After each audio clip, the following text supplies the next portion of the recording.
What's up guys, it's Nath and welcome back to another YouTube video, and this week I'm about to embark on one of the most epic cultural experiences you can do on the planet. I am traveling from Casablanca to Marrakesh through the Sahara Desert and the Middle Atlas Mountains, all thanks to G Adventures who is hosting me on this trip. The trip I'm going on is called Morocco North and South, which is a comprehensive adventure featuring diverse landscapes, cultural experiences and delicious cuisine. To book this tour, I headed to my local flight centre in Melbourne and the booking process was really easy, and a quick shout out goes to my travel agent Brent who made my life so much easier. So in this video, I'm going to be sharing with you my top 20 bucket list experiences in this beautiful country, so let's get into it. Welcome to Morocco.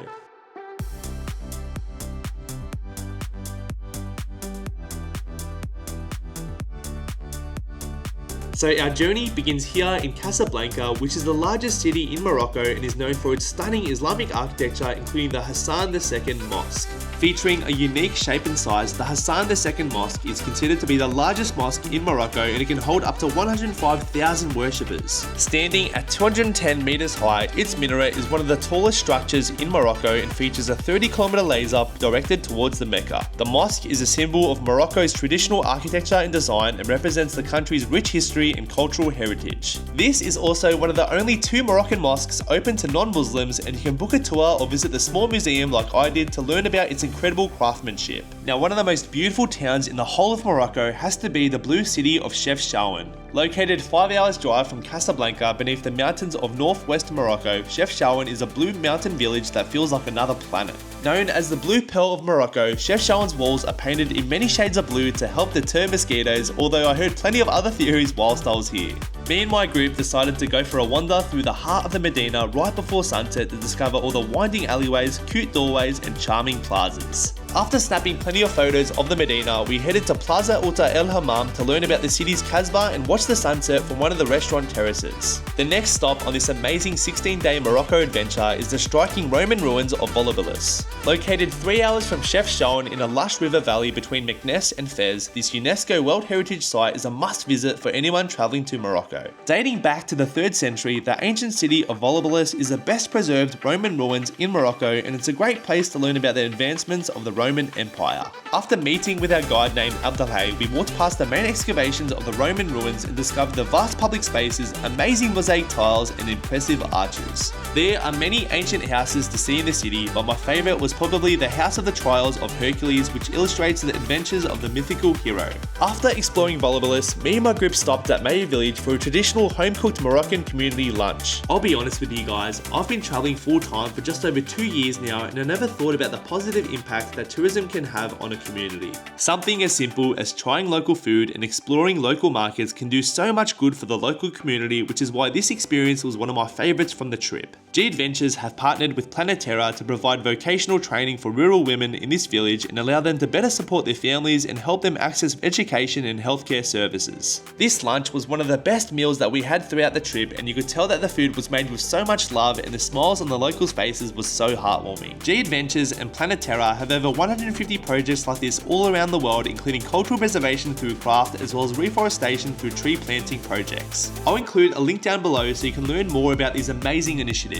Alright, so the next incredible activity on our itinerary was visiting the ancient city of Fez. Located 3.5 hours from Casablanca in the northwest corner of the Atlas Mountains, Fez is the most ancient of Morocco's 4 imperial cities. The city was first developed at the beginning of the 9th century and is the most complete medieval city of the Arab world. Me and my group joined a local guide to explore the ancient Medina, which features 9,000 winding streets sprawling across 365 hectares, and this place was such a maze. Some of the highlights of this tour was wandering inside the Al Qarawiyyin University, which is the oldest university in the world, as well as seeing the grand golden gates and the intricate mosaic work of the royal palace. While we were in Fez, we also had a tour of the Fez Mosaic and Pottery workshop. Moroccan mosaics are known for its intricate geometrical patterns and exquisite craftsmanship, and it was so amazing to watch the artisans at work creating these amazing products. Sitting back and watching these highly skilled artisans chisel away to create these exquisite mosaic patterns made me really appreciate the dedication they have in their craft. Mosaic and pottery production has been a major industry in Fez since the 14th century, and during this tour we got to learn about the process and some of the traditional techniques. After the tour, we were taken to the gift shop where we could have a closer look at some of their finished products and purchase some pottery and mosaics to take home. As it was my mum's birthday, I decided to purchase her an olive dish as well as a salad bowl, and she absolutely loved it. Another must-see spot spot within the Fez Medina is the famous Chouara Tannery. The Chaara Tannery is one of the oldest leather tanneries in the world and has been a hub for leather production since medieval times. Located at the heart of the Fez Medina, this historic tannery is the best place to learn about the secrets of Moroccan leather and witness the tanning process firsthand. Me and my group met our tour guide right outside the tannery, where we were given mint leaves to hold against our noses and we were warned that the smell inside was pretty strong. It was so interesting to learn about the tanning process, and this is a great place to purchase high quality Moroccan leather goods as souvenirs. Just don't forget to barter with them. After exploring the Fez Medina, my group decided to head back to the hotel to relax, but I decided to solo hike to the lookout at Borj Sud. Borj Sud is an old fort that was established in 1582 to guard the city, and it houses one of the most important military museums in Morocco. This southern fort is just a 15-minute drive from the centre of Fez, and it has incredible views of the Fez Medina and the historic gate to the city. From this viewpoint, you can enjoy an incredible panoramic view of the old city of Fez, the surrounding hills full of olive groves, and the white tombs of the numerous cemeteries of the ancient city. After the awesome tour that we just had in the Medina, this lookout was a great spot to get my bearings and appreciate this ancient city from above. At 6 PM, the quarter prayer started and all the mosques around the city lit up right as the sun set, and I managed to capture some amazing photos from up here. Probably the most memorable experience during this Morocco adventure was camping on the Sahara Desert. Located south of the Atlas Mountains and 7 hours drive from Fez, the Sahara Desert is the largest hot desert in the world. After the long drive from Fez, me and my group were dropped off at this luxury resort in Merzouga, where we were picked up by 4-wheel drive cars which took us to the dunes. It was incredible to look out the window and see the sprawling expanse of the Sahara Desert wilderness, and some of the dunes here were massive. After spending some time snapping some photos and watching the sunset, we made it to the Merzouga Desert Camp and just look at how nice the safari tents were. We were welcomed by local Berbers who served us refreshing drinks and a delicious dinner, and then we gathered around the fire as local musicians performed for us, and it was such a wholesome vibe. Looking around the campfire and seeing everyone in my group laughing and dancing made me realise how special this trip had been, and I felt really grateful in this moment. After spending a magical night in the Sahara, we had the opportunity to meet a Berber Nomad family. The Amazigh or Berber people are the true indigenous people of North Africa, and the majority of their populations reside in Morocco and Algeria. On our journey from the Sahara to Tingia, our Chief Experience Officer Omar took our group to meet a small family living on the dunes where we could learn about their way of life. Here we met a mother and her 2 sons who made us feel so welcomed and gave us a hot tea and freshly baked agrum zahta, which is a nomad pizza. I found it amazing how these people live with nothing and are always ready to pack their things and look for another place for water and forage. In the short time that I spent with this family, it really changed my perception of life and taught me to be grateful for the things that I have and to live in the present. Before we left the Sahara, we made one last stop to meet a group of Ganawa musicians at the village of Mhaya. Ganawa is a famed genre of Moroccan music which dates back to the Gnawa ethnic group, which were brought to Morocco from the 11th century. Featuring traditional instruments like drums, castanets and guambri, Ganawa music is a captivating blend of spiritual and ritualistic sounds. Me and my group were lucky enough to spend the morning learning about this unique music genre, and we got to watch a few hypnotic performances which were awesome. The people from this village have passed down their music and culture from generation to generation and are proud to share the unique music to the world. During this G Adventures trip, we drove through some jaw-dropping landscapes, and one of my favourite spots here was the Dadis Valley. Also known as the land of 1,000 Kasbahs, Morocco's Dadis Valley is home to ancient fortifications, mosques, palaces and tombs that date back to various periods in Moroccan history. What was once the principal trading route between the desert and the high Atlas Mountains, this enchanting mountain range features stunning mountains, canyons and valleys waiting to be explored.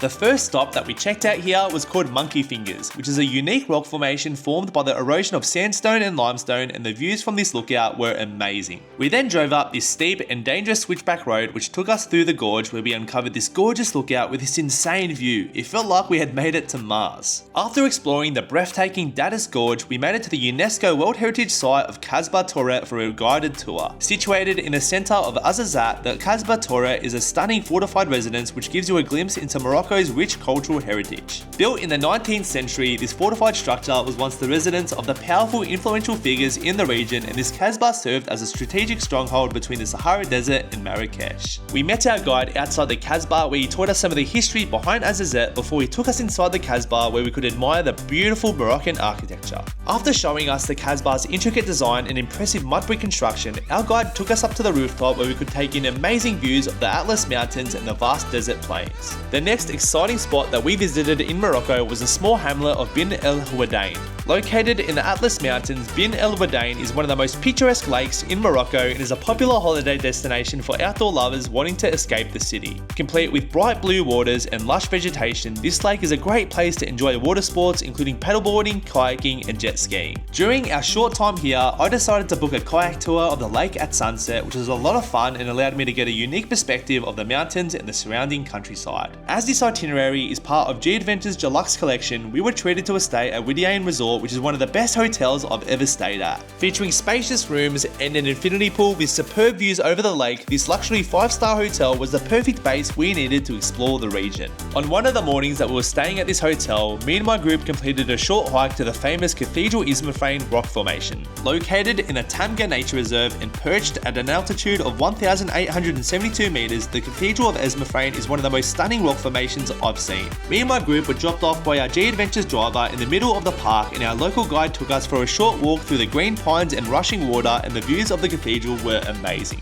After this beautiful nature walk, we all sat down under an old walnut tree and were treated to the most amazing home-cooked meal, which went down so well after all that hiking. We were all so surprised when a group of local musicians started performing for us, and our chief experience officer Omar joined in the dancing, and we all had so much fun. This was one of the most unexpected and memorable moments of our 16 days on the road. Another fantastic nature spot we checked out in Morocco was the popular Ozoud waterfall. Located 2.5 hours northeast from Marrakesh within the Middle Atlas Mountains, Ozoud Falls is the tallest waterfall in North Africa. This impressive waterfall is 110 meters high at its highest point and is a huge tourist attraction, which is why we decided to visit first thing in the morning to skip the crowds. After being dropped off at this small village, me and my group walked down the 600 steps to get a closer look at the falls, and the views at the bottom were spectacular. Once you make it down to the base, you can wander around the different viewpoints and even go for a swim like these locals did, but just be prepared as the water is pretty cold. For photos, my favourite viewpoint was this middle lookout, which gives you a great view of all the different tiers of the waterfall, and it's a great spot for a selfie or two. Alright, so the last city that we visited with G Adventures was Marrakesh. Nicknamed the Red City, Marrakesh is the 4th largest city in Morocco, and this destination is packed full of cultural attractions, interesting food and invigorating atmosphere. During our 16-day trip, I felt like we rarely saw any tourists on the road, which made our arrival at Marrakesh feel like more of a shock. The city of Marrakesh is a tourist hotspot and was exactly how I pictured Morocco going into this trip.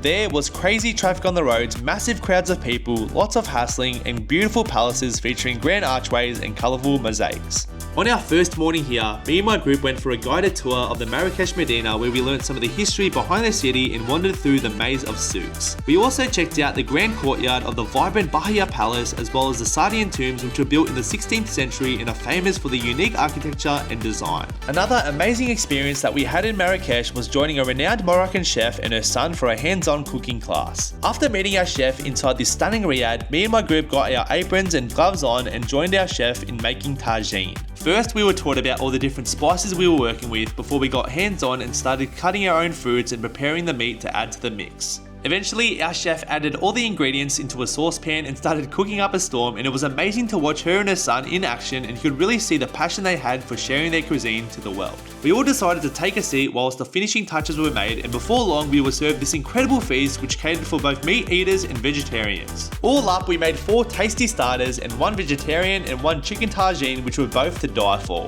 This was a great experience, and I had so much fun cooking and learning about how tagine is made. Now, when you visit Marrakesh, one thing that you definitely need to do is wander through the souks. The souks of Marrakesh are the largest in Morocco and are known for being some of the most exotic marketplaces to shop in the world. Home to a maze of shadowy alleyways and narrow passages, the souks of Marrakesh is a journey through the soul of the city. Historically, all souks were divided and laid out according to their separate commodities being made and sold, and it's amazing to think that after thousands of years, not much has changed at all. These unique open-air markets are still a thriving central hub for trade and commerce, and you can find anything from multicolored carpets, spices, antiques, lanterns, pottery and jewellery.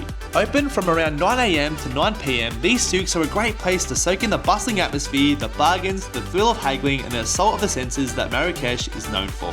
Alright, so we've made it to the last experience on this list, and it's of course taking a hot air balloon ride over Marrakesh. Me and some members of our group decided to wake up at 5 AM on our last morning in Marrakesh to go on an adventure of a lifetime. We were picked up super early from our hotel and driven to the countryside where we were given a hot tea and snacks before receiving a safety briefing from our pilot. Soon we watched the hot air balloons being set up, and it was incredible to see the burners being turned on as the balloons were slowly being blown up to their capacity. Before long, me and my mates were each hopping into the basket, and it didn't take us long to get up to 500 meters in the sky, and the views from up here were unreal. From the basket, we could look out over the Atlas Mountains, the Berber villages, and of course Marrakesh in the distance, and there were plenty of photo opportunities for us to get some shots of the sunrise. What made this experience even more special was that it was actually my birthday, so after the flight, the crew members surprised me by singing happy birthday and giving me some cake, which was so special, and this was a travel experience that I will never forget. Alrighty guys, so that just about wraps up my top 20 bucket list experiences in Morocco, and I really hope you guys enjoyed following along this epic Morocco adventure.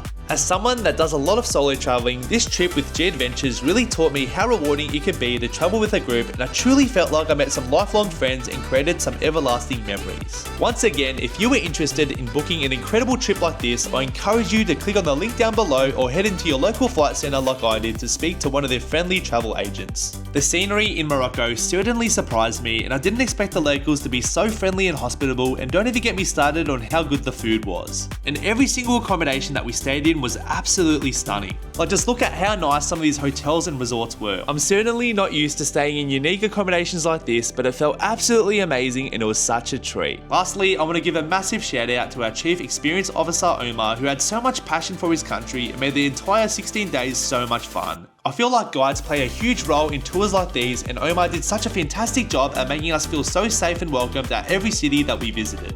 Anyways, thank you so much for watching guys. If you enjoyed the video, please feel free to like and subscribe, and if you have any questions at all about the trip, please leave them down in the comments down below and I'll get back to you ASAP. Take care, travel safe, and I'll see you in the next video. Bye!